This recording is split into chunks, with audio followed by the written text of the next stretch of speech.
महाराष्ट्र राज्य निवडणूक आयोगाला 4 महिन्यांच्या आत स्थानिक स्वराज्य संस्थांच्या निवडणुकांची अधिसूचना देण्याचे निर्देश सर्वोच्च न्यायालयाने दिले आहेत.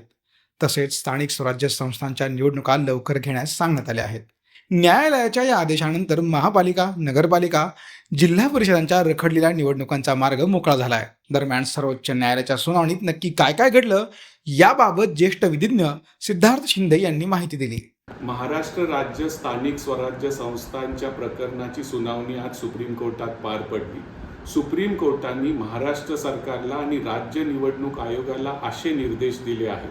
त्यांनी सांगितलं आहे की 4 आठवड्याच्या आत तुम्ही ह्या निवडणुकांचं नोटिफिकेशन काढा आणि 4 महिन्याच्या आत ह्या निवडणुका तुम्ही घ्या.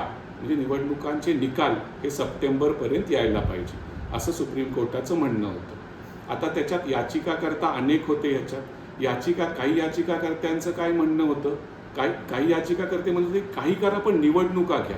काही याचिकाकर्त्यांचं म्हणणं होतं की जो बाथिया आयोगाचा रिपोर्ट आला होता ओबीसी आरक्षणासंबंधी स्थानिक स्वराज्य संस्थांच्या, त्या रिपोर्टमध्ये जो 2022चा त्यावेळेस उद्धव ठाकरेंचं सरकार होतं, तर चीफ सेक्रेटरी जे बाथिया होते त्यांच्या नावाने आयोग स्थापन झाला आणि त्याचा रिपोर्ट आला.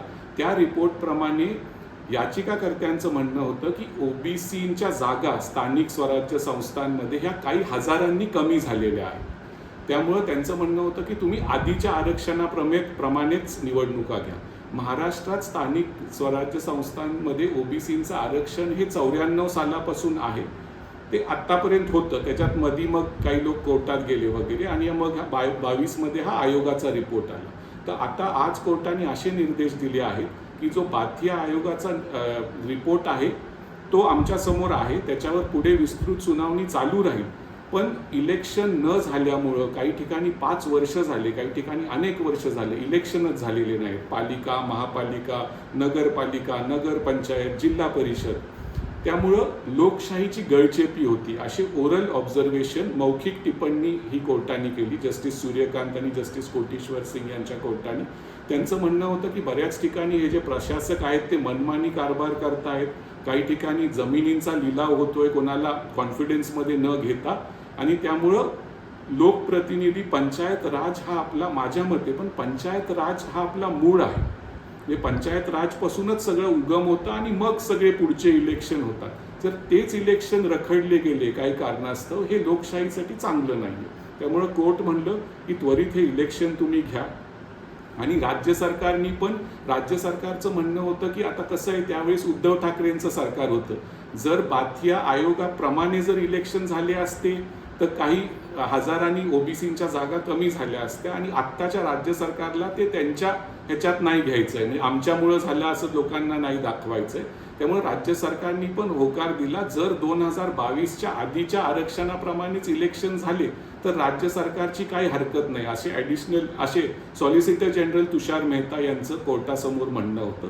तर कोर्टाने सांगितलं की तुम्ही त्वरित हे करा, 4 आठवड्याच्या आत नोटिफिकेशन येईल, 4 महिन्याच्या आत इलेक्शन पूर्ण होतील. आणि कोर्टाने असंही स्पष्ट केलं, काही ठिकाणी पावसामुळं किंवा काही दुसऱ्या कारणामुळे काही व्यत्यय आलं किंवा पुढे ढकलावं लागलं इलेक्शन, तर त्या ठिकाणासाठी राज्य सरकार किंवा राज्य निवडणूक आयोग हे आमच्याकडे परत येऊ शकतात आणि आम्ही त्या ठिकाणासाठी आम्ही कन्सिडर करू वेळ वाढवायचा.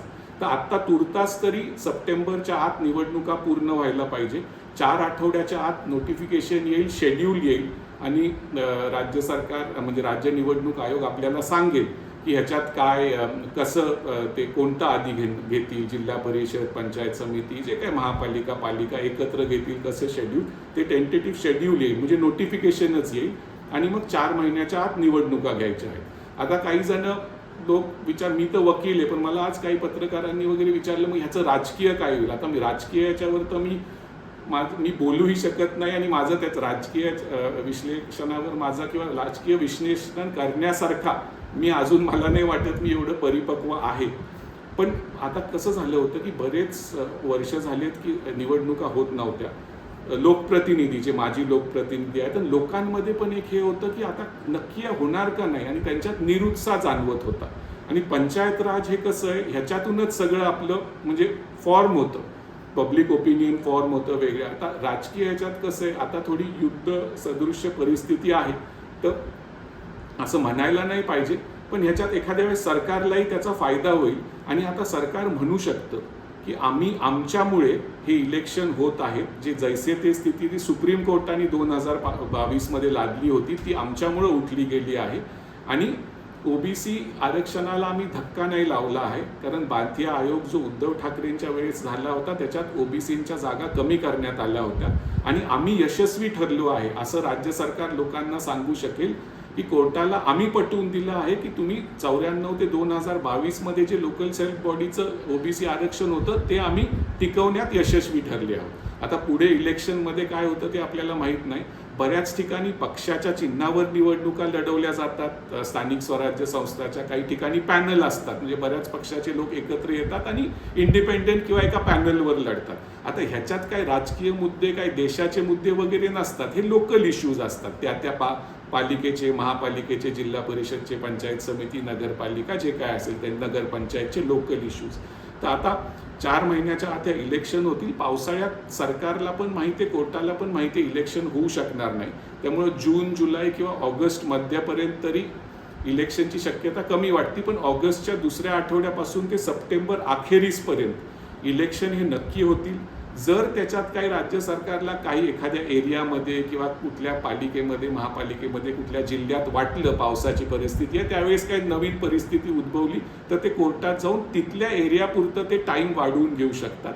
पण तुर्तास हे खूप लोकांना, आता लोकांचा इंटरेस्टच याच्यातून निघून गेला होता. खूप आधीपासून विचारत होते लोक की कधी होईल निवडणूक, कधी होईल, पण आता शेवटी अचानकपणे का होईना असं वाटलं होतं की परत सुप्रीम कोर्टाला आता 23 मे ते 13 जुलै सुट्ट्या आहेत, तर परत हे लांबलं जातं का, दिवाळीनंतर होतात का. पण आता कोर्टाने स्पष्ट केलं आहे की सप्टेंबरच्या आत हे निवडणुका होतील ह्या सगळ्या, आणि तोपर्यंत आपल्याला सगळ्या स्थानिक स्वराज्य संस्थांमध्ये लोकांचे आपापले प्रतिनिधी तिथे असतील आणि लोकाभिमुख कामं आणि लोकांचे जे कामं होते, जे लोकांना वाटत होतं प्रशासकांमुळं होत नाहीयेत वेळेवर, त्यांना कोण ऐकत नाहीये, ते लोकप्रतिनिधींमार्फत लोक त्यांचे कामं हे करून घेऊ शकतील आणि ह्याच्यातूनच आपली लोकशाही आहे जी अजून बळकट होईल. आता लोकांचा प्रश्न आहे की एवढे वर्ष मग कोर्टाला हेच जर म्हणायचं होतं तर आधी सांगितलं असतं. आता कसं झालं, याच्यात वेगवेगळे खंडपीठं होते. सुरुवातीला जस्टिस खानविलकर होते, ते रिटायर झाल्यावर जस्टिस रमन्ना सरन्यायाधीश होते, त्यांच्याकडे प्रकरण गेलं, त्यांनी सरन्यायाधीश चंद्रचूडांकडे पाठवलं आणि आता हे प्रकरण जस्टिस सूर्यकांत यांच्याकडे मागच्या काही महिन्यांपासून आहे.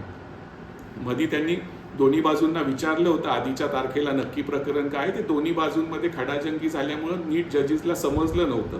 आज जजेस वाचून आले होते. आज हे खंडपीठ ॲक्च्युली 1 वाजेपर्यंतच बसणार होतं, पण तरी पण त्यांनी स्पेशली हे मॅटर 12:45ला ऐकलं आणि जस्टिस सूर्यकांत यांनी स्पष्ट केलं की आता इथून पुढे हे इलेक्शन लांबू शकत नाही, लोकशाहीची गळचेपी होती आहे आणि अधिकाऱ्यांचा मनमानी कारभार चालू आहे, असं त्यांचं म्हणणं होतं. अशी मौखिक टिप्पणी होती. आणि आता इलेक्शन होतील, जे काय होईल ते जनतेच्या हातात आहे आणि खूप दिवसापासून जी लोकांची, लोकप्रतिनिधींची, सगळ्यांची जी इच्छा होती ती आता पूर्ण होत आहे आणि सप्टेंबरच्या आत, सप्टेंबरपर्यंत आपल्याला जो काही याचा निकाल आहे तो समजेल आणि 4 आठवड्याच्या आत नोटिफिकेशन निघेल, त्याच्यात बऱ्यापैकी शेड्यूल वगैरे समजेल. सरकार ह्याच्यावर मागच्या वर्षापासून काम चालू आहे त्यांचं बॅकग्राऊंडमध्ये, इलेक्शन, राज्य निवडणूक आयोग आणि सरकारचं म्हणजे वॉर्ड रचना किंवा हे, त्यामुळे असं काही त्यांना जास्त वेळ लागणार नाही. त्यांचं बऱ्यापैकी मसुदा तयार आहे आणि आता इलेक्शन लवकर, डेट्स पण आपल्याला कळतीलच 1 महिन्याच्या आत आणि 4 महिन्याच्या आत ह्या निवडणुका संपन्न होतील. सोशल मीडियाच्या भाऊ गर्दीत विश्वासार्हतेने चकाकणारे नाव म्हणजे लेट्सअप मराठी. सगळ्या नागरिकांना ती स्पीच, ती लेट्सअप वरील मुलाखती म्हणजे विचारांचा खजिना. त्यानंतरच्या निवडणुकीमध्ये मला सोडून गेले. बातम्या केवळ वस्तुस्थिती सांगणाऱ्या, न प्रोपगंडा, फक्त जनतेचा अजेंडा. क्योंकि आने वाला कल जाने वाला है, जाने वाला कल आने वाला है. राजकारण, मनोरंजन असो की क्रीडा क्षेत्र, महाराष्ट्राची स्पंदने संवेदनशीलतेने टिपणारे माध्यम म्हणजे लेट्सअप मराठी. जगासोबत एक पाऊल पुढे राहण्यासाठी लेट्सअपचे ॲप, सोशल मीडिया आणि वेबसाईट सोबत कनेक्टेड रहा.